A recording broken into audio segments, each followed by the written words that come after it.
Hello everyone, welcome to ಸಂವಾದ classes. ಪ್ರಶ್ನೆ ಸಂಖ್ಯೆ 18 ಗಮನಿಸಿ. ನಮ್ಮ ಸುತ್ತಮುತ್ತಲಿನ ದ್ರವ್ಯವು ಶುದ್ಧವೇ ಪಾಠದ ಪ್ರಶ್ನೆ. ನಿಮಗೆ ನೀಡಲಾದ ಬಣ್ಣರಹಿತ ದ್ರವವು ಶುದ್ಧ ನೀರು ಎಂದು ನೀವು ಹೇಗೆ ಖಚಿತಪಡಿಸಿಕೊಳ್ಳುತ್ತೀರಿ ಅಂತ ಕೇಳಿದ್ದಾರೆ. ನಮಗೆ ಒಂದು ಬಣ್ಣರಹಿತ ದ್ರವವನ್ನ ಕೊಟ್ಟಿದ್ದಾರೆ ಅಂತ ಇಟ್ಕೊಳ್ಳೋಣ. ಸರಿನಾ? ಬಣ್ಣರಹಿತ ದ್ರವವನ್ನ ಕೊಟ್ಟಿದ್ದಾರೆ. ಅದೇ ಶುದ್ಧ ನೀರು ಅಂತ ನಿಮಗೆ ಗೊತ್ತಾಗತ್ತೆ. ಅದು ಇಥೆನಾಲ್ ಇರಬಹುದು, ಅಥವಾ ಬೇರೆ ಏನೋ ನೀರಿರಬಹುದು, ಅಥವಾ ಉಪ್ಪಿನ ದ್ರಾವಣ ಇರಬಹುದು, ಸಕ್ಕರೆಯ ದ್ರಾವಣ ಇರಬಹುದು. ಅದು ನೀರೇ, ಶುದ್ಧ ನೀರು ಅಂತ ನಮಗೆ ಗೊತ್ತಾಗುತ್ತೆ.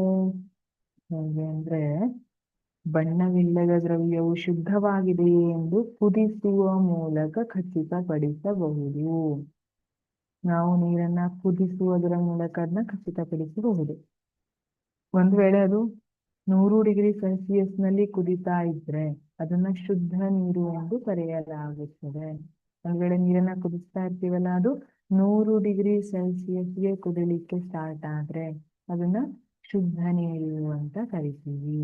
ಆದರೆ ಕುದಿಯುವ ಬಿಂದುವಿನಲ್ಲಿ ಇಳಿಕೆ ಅಥವಾ ಹೆಚ್ಚಳವಿದ್ದರೆ ಶುದ್ಧ ನೀರು ಅಲ್ಲ. ಒಂದ್ ವೇಳೆ ಕುದಿಯುವ ಬಿಂದುವಿನಲ್ಲಿ ಕಡಿಮೆ ಇದ್ರೆ 100 ಡಿಗ್ರಿಗಿಂತ ಕಡಿಮೆ ಬಂತಪ್ಪ, ಅಥವಾ 100 ಡಿಗ್ರಿಗಿಂತ ಜಾಸ್ತಿ ಬಂತಪ್ಪ, ಕುದಿಲಿಕ್ಕೆ ಸ್ಟಾರ್ಟ್ ಆಗಿರೋದು 100 ಡಿಗ್ರಿಗಿಂತ ಜಾಸ್ತಿ ಅಥವಾ 100 ಡಿಗ್ರಿಗಿಂತ ಕಡಿಮೆ ಇದೆ, ಹಾಗಿದ್ರೆ ಅದು ಶುದ್ಧ ನೀರಲ್ಲ, ಅದ್ರೊಳಗೆ ಏನೋ ಮಿಕ್ಸ್ ಆಗಿದೆ ಅನ್ನುವಂಥದ್ದು ಅರ್ಥ.